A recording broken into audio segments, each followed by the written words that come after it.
கேசவா கேசவா கேசவான்றான். ஏன் கேசவனை பற்றி அவள் அப்பாவும் பெரியாழ்வாரும் ஆண்டாளும் பேசுகிறேன்னா, பெருமாளுக்கு நிறைய பேர் இருக்குது. தாமோதரன், ஸ்ரீதரன், மாதவன், வைகுந்தன், கோவிந்தன். ஏன் கேசவன்னா, அந்த கேசவனை எல்லா ஆழ்வார்களும் கொண்டாடி இருக்காங்க. கெடும் இடராய எல்லாம் கேசவா என்னனாலும் நம்மாழ்வார் சொல்கிறார். இவன் என்ன கேசவன் கால் பிடிக்கிற அந்த நம்பி கேசவன் கால் பிடிக்கிற நாள் என்னைக்கு வருன்ற ஆண்டாள் நாச்சியார் திருமொழியில். இவர் என்ன சொல்கிறாரு, இவர் என்ன கேசவன்னா, தாயை விட சிறந்த உறவு இல்லை. 1000 உறவு இருக்கலாம், அப்பா அம்மா தம்பி அண்ணன், பெற்ற தாய், அதுக்கு நிகரான உறவு இல்லை. கங்கைக்கு நிகரான ஒரு புண்ணியமான நதி கிடையாது. காசிக்கு நிகரான கேத்திரம் கிடையாது. கேசவனுக்கு நிகரான திருநாமம் இல்லைன்றார். இது எல்லா புராணங்களும் சொல்கிறது, எல்லா பெரிய மனிதரும் மகான்களையும் சொல்லிட்டார். கையை தூக்கி சொல்லிட்டார், கேசவா. அதனால தான் இடர் வேணுமா, இடர் நீங்கணுமா, உனக்கு உன்னுடைய இடர் நீங்கணுமா, கேசவன் அப்படின்றார். எல்லாம் சாதாரண விஷயம் இல்லை.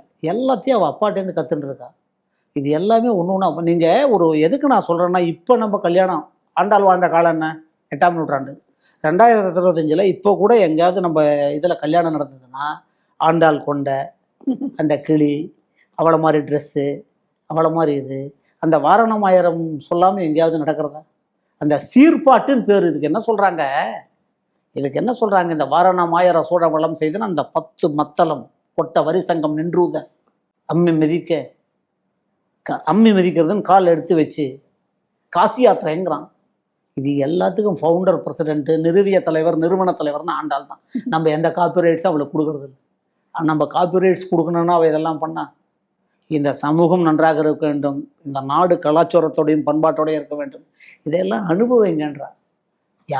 அவள் தனியாகவே ஆண்டாள்கிட்ட என்ன நீங்கள் பெரிய ஸ்பெஷாலிட்டி கேட்டால், ஆண்டாள் தான் அவளை ஒரு கம்யூனிஸ்ட்னு சொல்கிறதா, அவரை எல்லாருக்குமான தலைவி இதுன்னு சொல்கிறதா, அவள் தன்னுடைய அந்த பக்தி என்கிற தனிச்சொத்தை பொது சொத்தாக்கியவன் சொல்கிறதா, அவன் நினச்சா தானாக கண்ணன் அடைஞ்சிருக்கலாம். காலையில் விடிகார்த்தால எழுந்து அவள் எல்லாரும் தோழி வீட்டுக்கும் போய் எழுப்பி எல்லாத்தையும் சொல்லி இந்த பாசுரத்தை படைச்சு, கறவைகள் பின் சென்று காணம் சேர்ந்து உண்போம், குறை ஒன்றும் இல்லாத கோவிந்தான்னா, வாழ உலகினில் பெய்திடாயினா. அவள் எதையாவது தனக்காகவே அவள் அப்ளிகேஷனே போடல. அவள் ஒரு பாவம்தான், எல்லாரும் எல்லாமும் பெற வேண்டும், இங்கு இல்லாமல் இல்லாத நிலை வேண்டும் சொல்கிறான்ல. இதுக்கு போட்டு ஒரு ஐஃபன் போட்டால் ஆண்டாள். ஆண்டாளுக்கு தான் நீங்கள் எல்லா ரைட்ஸும் கொடுக்கணும். கம்யூனிஸ்ட் கட்சியிலேருந்து எல்லா கட்சியிலேருந்தும் இந்த லேபர் லீடர் யூனியனு, இந்த தொழிலாளர் ஒற்றுமை, இந்த உலக உழைக்கும் திருநாள்னா நீங்கள் ஆண்டாள் படம் தான் ஒவ்வொருத்தருக்கும் வச்சுக்கணும். அவள் தான் எல்லாருக்குமான எல்லாரும் நல்லா இருக்கணும், எல்லாருக்கும் எல்லாம் கிடைக்கணும்னு ஆண்டாளை தவிர யாரும் சொன்னதான் எனக்கு தெரியும்.